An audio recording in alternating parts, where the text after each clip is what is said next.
พี่น้องเอ้ยบัดนี้ทางบริบ่เตียงเนาะประตูญาติพี่น้องนี่แหละพาทางไผ่เพิ่นมาสมมาเอาเครื่องมาสมมาปูย่าพี่น้องเอ้ยเป็นเสื้อสินเป็นเสื้อเป็นมอนเป็นผ้าเป็นแพรเนาะมาสมมาปูย่าญาติพี่น้องเจ้าโคตรลุงตาเพิ่นทั้งพี่ว่าซั่นพี่น้องเอ้ยเนาะมาเบิ่งน้ำกันพี่น้องเอ้ยเนาะ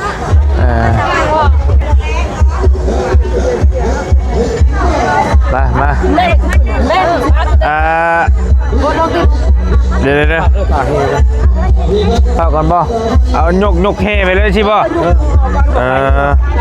เอาดันเอาจะเปิดฮะจีดันบ่ดันเปิดแล้วโอเคเอาอีฝุ่น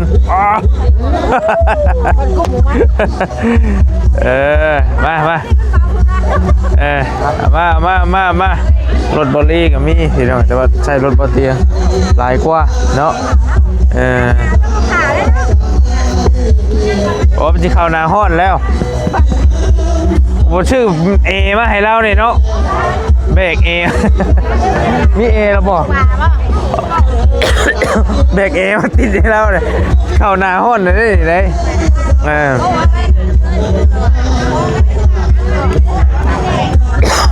ไปพี่น้องไงเนาะไป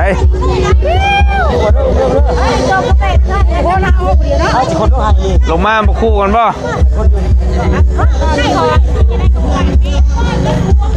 มาเดี๋ยวผมเอาถ่ายรูปในบ้านหนึ่งเด้อน้อยหนึ่งเด้อ1 2 3 1 2 3เจ้าสาวมาเ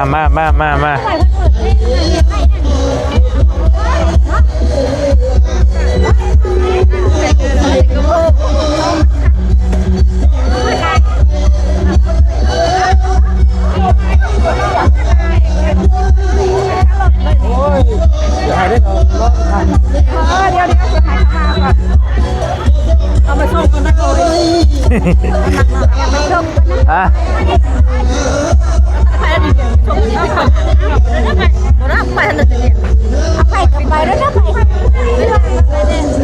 ได้วิธีเพื่อนละบ่ได้นั่นเพื่อนละบ่เหรอ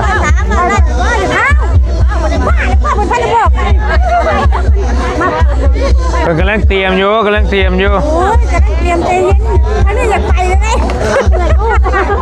ข้างนี้อยากไปก่อนเลยไม่รู้แต่เนาะวางไว้ก่อนก็ได้ฮะวางไว้ก่อนไม่ได้เลย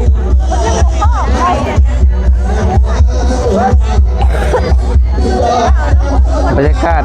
อยู่เพื่อนเจ้าบ่าวพี่น้อยเนาะเพื่อนเพื่อนก็อยู่หิมทองหน้า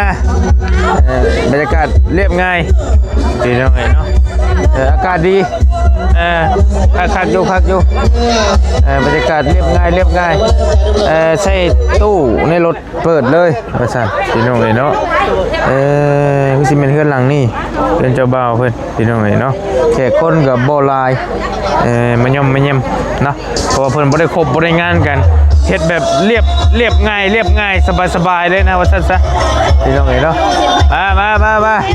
าเตรียมสิ้นนุ่งให้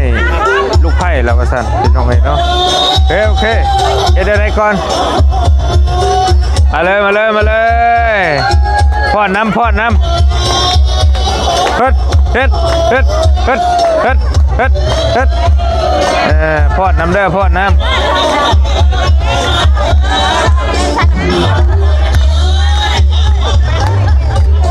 ไพ่มาแล้ว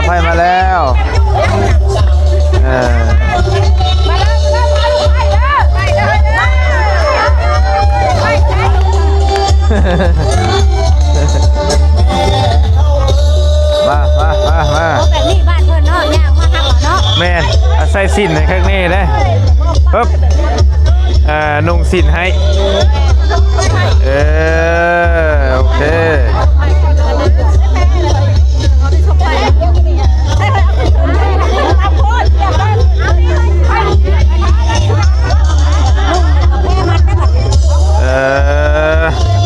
บุคือกันเนาะบ้านฮับบริเวณนี้บ่คือกันบ่โอเคใครมาเหยียบเพื่อนมาจะเป็นสิ่งคือกันหรือว่าตอนเจ้าไม่เห็นเนี่ย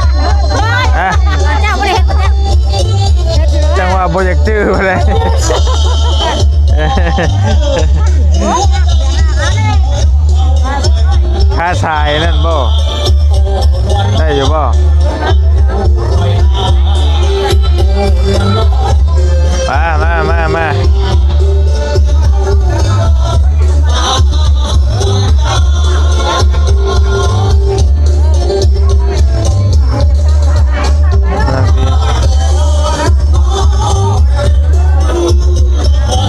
มาไปเข้าไปบัดนี้เฮา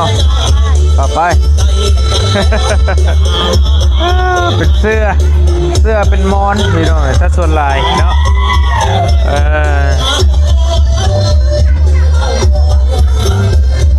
เป็นเสื้อ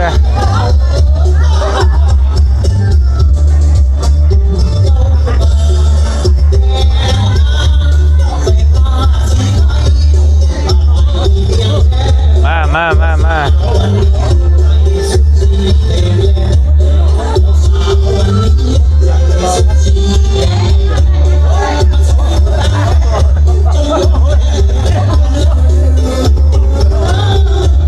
เรียบง่ายดีเหรอพี่น้องเนาะคนโบราณสบายเลยไปแล้วเนาะแล้วเขามากัน1 2 3 4คันเนาะมากัน4คันเรียบง่ายสบายอยู่ทงให้ทงนะติดกันเดียวเดือนไปก็ได้มาเราเบิ่งก่อนเป็นยังไงไปลุกก่อน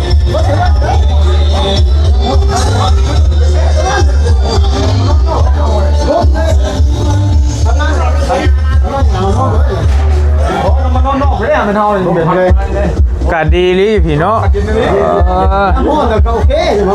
อยู่ทุ่งนาเลยพี่น้องเลยค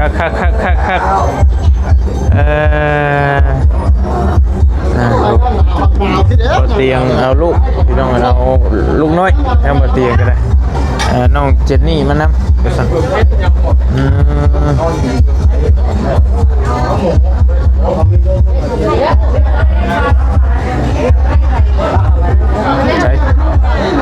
ใช้เป็นยังไง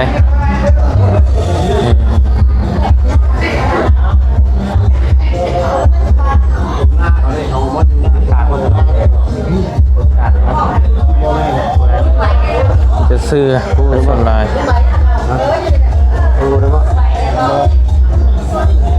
จะทำไมร้องมันมีบทบาท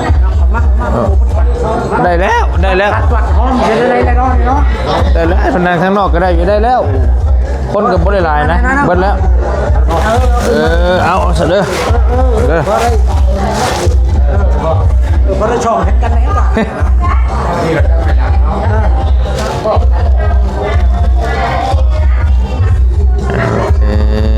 เกมเมียรอด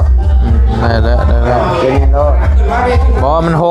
ท่านว่าเมียนะจัดจะให้พอได้มีมันนั่งเห็นหน้าเห็นตากันนั่นต้องรีบนะ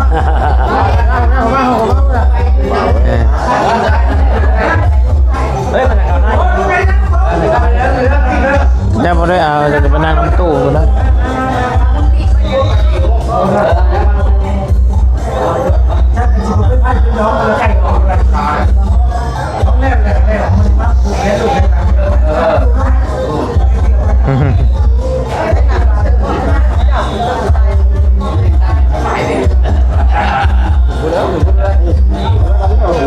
แล้วผมเป็นนั่งในผมได้อยู่ป่ะ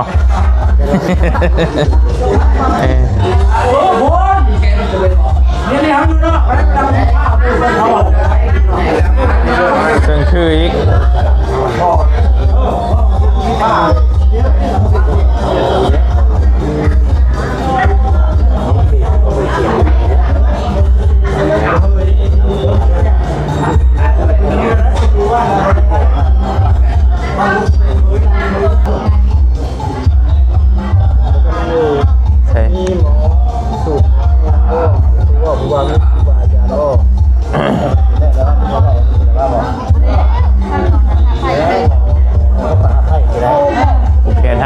ไพ่ที่ว่า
พี่น้องให้ทั้ง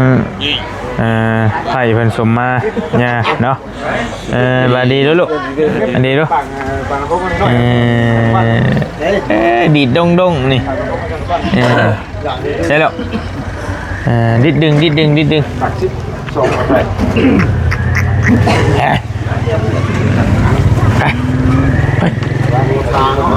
ไปหนาวพี่น้องมาทงหน้าไปเย็นให้เย็นจ่อยไปในกลางวินก็ได้อากาศดีกันเรายุ่มบ่อยยังเห็นยังไง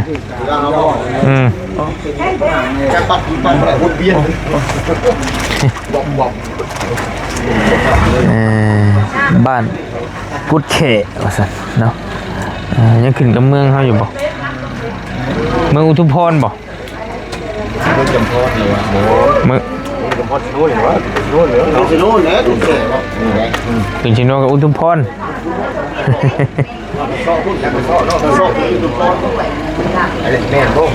เมืองเขาเมืองอุทุมพรถัดไปกับเมืองจำพรแต่บ่ฮู้ว่าเมืองขึ้นกับเมืองหยังพี่น้องเอ้ยเนาะบ้านกุดเขคือบ้านเจ้าบ่าวเพิ่น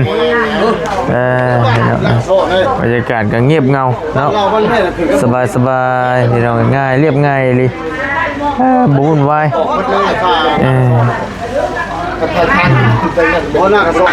บรรยากาศอยู่หิมทงนาพี่น้องเนาะมักบริคักอยู่บรรยากาศแบบนี้บ่อันนี้ดีบ่อุกอ่างเนาะ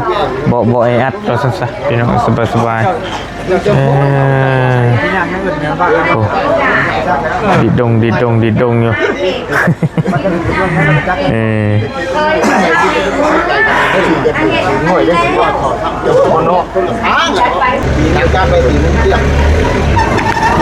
มุนเลยชาย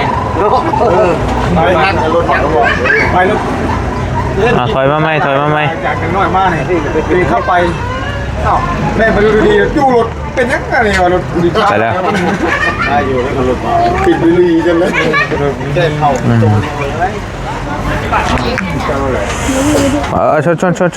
ชนมาเลยลูกมันยังวันนี้นะชนหม้อความพะแห้งน่าเอาไปกินได้นี่ขับปุ้นน้ำขับปุ้นพี่น้องโอ้คักแล้วนี่อันนี้สมมาบ่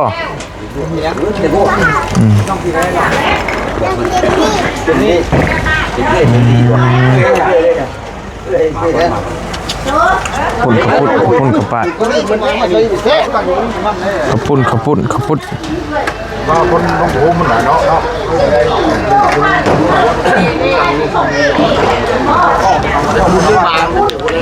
ครับซีนพี่น้องเอ้ยทางฝ่ายเจ้าบ่าวเพิ่นนำมาต้อนรับว่าซั่นเนาะ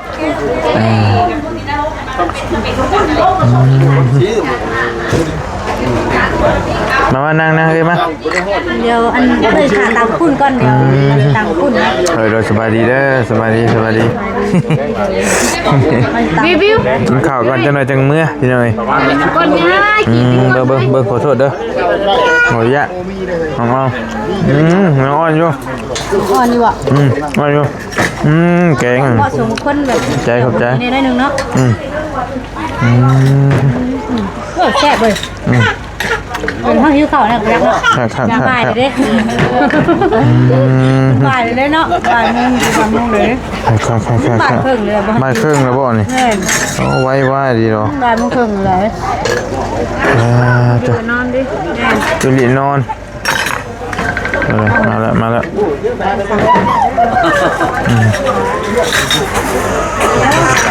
เนี่ยกระปุดกระปุดนี่อีกกระปุดมาลงไหมล้างมือก่อนเชลกเชลา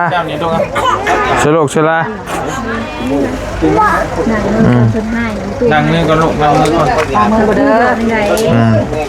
สุขอนามัยคุณต้องสุขอนามัยแล้วเฮ้ยจะลืมบ่ป้าพากันออกเมื่อวันนี้พี่น้องเอ้ยเนาะได้เวลาแล้วสมมาพาควรเอาถือว่าเป็น งานแต่งเนาะทั้งหลานสาวจบไปแล้วบริบูรณ์ด้วยดีพี่น้องไอ้บริขอโตพายาติพี่น้องเมื่อส่งก่อนบัดนี้เนาะแล้วก็สิออกไปเวียกไปงานคือเก่าหั่นแหละเนาะพี่น้องเนาะอยู่ดีมีแห้งโชคมาร่ำรวยขอบคุญขอบคุณหลายๆที่ติดตามเนาะทางบริเองขอโตเดินทางก่อนบ๊ายบายอยู่ดีมีแห้งโชคมาพี่น้องบ๊ายบาย